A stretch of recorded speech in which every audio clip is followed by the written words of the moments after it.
So liver பாதிப்பு ஏற்பட்டுருச்சு அப்படின்னா எப்ப தெரிய வரும் நம்மளுக்கு சொல்லுங்க? காய்ச்சல் அடிக்குதுன்னா டெம்பரேச்சர் கூடணும்னு தெரியும் இல்லையா? அந்த மாதிரி லிவர் பாதிக்கப்படுறதுக்கு எப்ப தெரியும்? ஹார்ட் அட்டாக் வந்துச்சுன்னா உடனே தெரிய போகுது. கேட்ராக் வந்துச்சுன்னா கண்ணு மங்களா போகுது. கோவிட் இருந்துச்சுன்னா உடனே தெரியுது. இருமல், சளி, ஜுரம் வருது. லிவர் பாதிப்பு எப்போ வருது சொல்லுங்க பார்க்கலாம். இல்ல எனக்கு ஐடியா இல்ல. தெரியாது. That is a problem. Awareness is a problem. கல்லீரலுக்கு வந்து இன்னைக்கு 500க்கும் மேற்பட்ட வேலைப்பாடுகள் இருக்கு. இருதயம்னா பிளட் மட்டும் பம்ப் பண்ணும். லங்ஸ்னா வந்து ஆக்சிஜன் மட்டும் பியூர் பண்ணும். கிட்னினா யூரின் மட்டும் ப்ரொடியூஸ் பண்ணும். கல்லீரலுக்கு மட்டும் 500க்கும் வேலைப்பாடுகள் இருக்கு. அது வந்து கல்லீரல் இன்னைக்கு வந்து ஒரு உன்னதமான organ. Repair capacity and regenerative capacity. 60 ml குடிச்சா 2 மணி நேரத்துல வந்து லிவர் வந்து அதை மெட்டபலைஸ் பண்ணிடும். உடம்புல இல்லாத தடத்தையை இது பண்ணி அழிச்சு விட்டுரும். அது இது வந்து லிவருக்கு மட்டும்தான் நடக்கும்.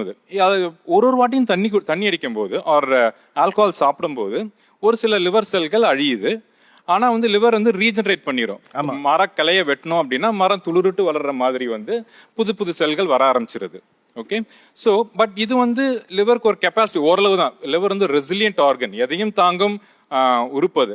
ஓரளவுக்கு தான் வரும். எப்ப மஞ்சக்காமால வருது, எப்ப யூரின் மஞ்சளா போகுது, எப்ப கால் வீக்கம் வருது, எப்ப ரத்த வாந்தி எடுக்கிறாங்க அப்படின்னா கல்லீரல் 50% வேலைப்பாடு போன அப்புறம் தான் தெரியவே வருது. அது வரைக்கும் தெரியவே தெரியாது. 50% of the function is last.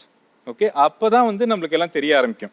இது வந்து இந்த அவேர்னஸ் இல்லவே இல்லை மக்களுக்கு. இந்த அவேர்னஸ் சுத்தமாக. இன்ஃபேக்ட் அக்டோபர் மாசம் வந்து is a liver awareness month. Liver awareness month வந்து நம்ம எல்லாரும் வந்து வருஷம் ஒரு வாட்டி வந்து ஒரு செக்அப் பண்ணிக்கணும். அதுல வந்து கண்டிப்பா லிவர் செக் பண்ணியே ஆகணும். ஸோ இந்த அவேர்னஸ் இல்லாம தான் வந்து நிறைய பேர் தண்ணி அடிச்சிட்டு இருக்கிறாங்க.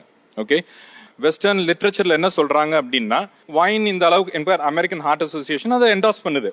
வைன் இந்த அளவுக்கு சாப்பிட்டா நம்ம இருதயத்துக்கு நல்லது அப்படின்னு அவங்க சொல்றாங்க. ஆனா அதே ஸ்டடி இந்தியாவில் பண்ணப்ப ஃபெயிலியர் ஆயிருச்சு. ஏன்னா நம்ம ஜெனடிக் மேக்கப் இஸ் டிஃப்ரெண்ட்.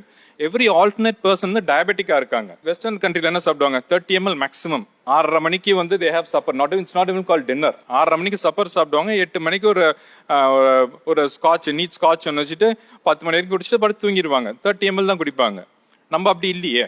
நம்ம மீன் தண்ணி குடிக்கிற மாதிரி குடிச்சிட்டு இருக்கோம். நம்ம லைஃப் ஸ்டைலே different. We don't drink socially. We don't drink. Of course, maybe there are இங்க இருக்க மக்கள் எல்லாருமே வந்து only the cream of the society. அவங்க வந்து எவ்வளவு குடிக்கணும்னு இவருக்கு தெரியுது, அவ்வளவுதான் குடிக்கிறாரு. ஆனா அப்படி இல்லையே. நீங்க சொன்ன மாதிரி 99% நான் பார்த்திருக்கேன், கண்ணால பார்த்திருக்கேன். ஃபேமிலிஸ் அழியறத நான் பார்த்திருக்கிறேன். நான் வீடு வாசல் வித்துட்டு வந்து எப்படியா புருஷனை காப்பாத்துங்க, எங்க அப்பாவை காத்துக்கான்னு பார்த்திருக்கேன். So that awareness is not there. எவ்வளவு குடிக்கலாம் அப்படிங்கிற அவேர்னஸ் இல்லை. இவர் கரெக்டாக தான் சொன்னாரு. எஜுகேஷன், அதுக்கு வந்து ஒரு லீடர்ஷிப் தேவை, ஒரு கமிட்மெண்ட் தேவை. அந்த கமிட்மெண்ட் அவேர்னஸ் வந்து அரசாங்கம் கண்டிப்பா பண்ணி ஆகணும். ஒரு செக்ஸ் எஜுகேஷன் பண்றாங்க, ஆனா வந்து ஆல்கஹால் எஜுகேஷன் பண்றது இல்லை.